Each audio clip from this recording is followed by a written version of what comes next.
आपला गोपाळला खोटं बोलून अडकलाय, त्याला काय गरज होती खोटं बोलायची? तरी मी तुम्हाला सांगत होतो, पण तू माझ्या विश्वासच ठेवत नव्हता.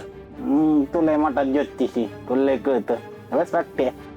नाही तर काय, अरे माणसावर एवढे आरोप होत असतील तर स्वतःचा जीव वाचवायला थोडं तर खोटं बोलूच शकतो ना तो. त्याला काय होतंय तेव्हा? अरे मी दुकानात गिरायकाची अर्धी दाढी ठेवून खोटं बोलून घरी जातोय, जेवण करतोय, झोपतोय, निवांत येतोय, आणि गोपाळ खोटं बोलून म्हणजे एवढं काय झालं?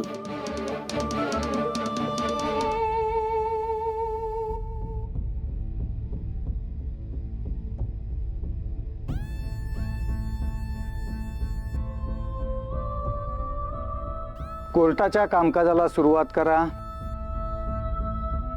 ॲडव्होकेट युगंधर कुठे आहेत? सर 5 मिनिटांमध्ये येत आहेत. त्यांच्यासारख्या वकिलानं वेळ न पाळणं हे पटणारं नाही. तरी आपण त्यांच्यासाठी 5 मिनिट वाट बघूयात.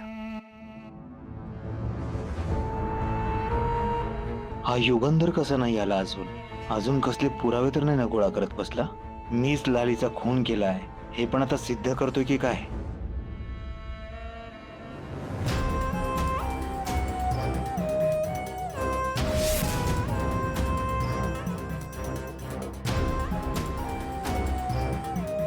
पाच मिनिट होऊन गेलेत.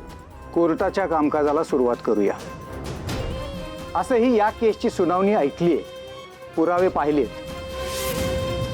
सगळे पुरावे पाहता गोपाळ हिम्मतराव देशमुख यांनी खोटं बोलून कोर्टाची फसवणूक केलेली आहे.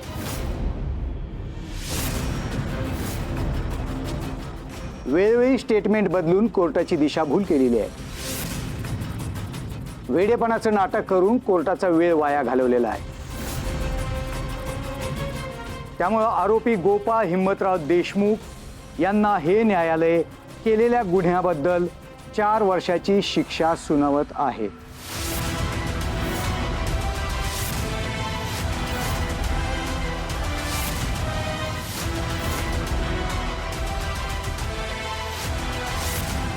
आणि लतिका देशमुख यांच्याबद्दल नेमकं काय झालं हे तपासण्याचे आदेश पोलिसांना देत आहेत.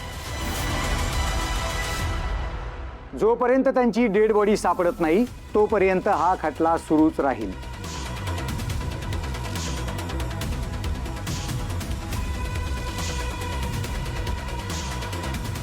आजचं कामकाज इथं